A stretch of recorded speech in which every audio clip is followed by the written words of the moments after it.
أول شي بدها برمجة، مو هيك شي سهل.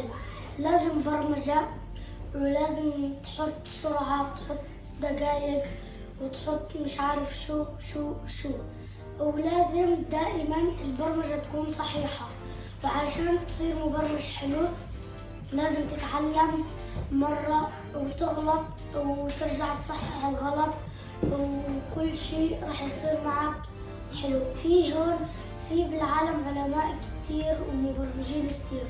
إذا أنت بدك تصير واحد منهم لازم تسعى لهذا الهدف.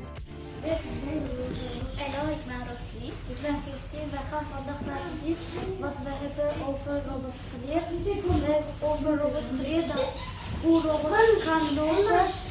En ja, en wij vinden het echt leuk. Als jullie vindt het leuk, kom ook proberen. How to program a robot so he can do what we program. So we actually did like a speed of a motor to 40 and then we added the time we wanted it to go.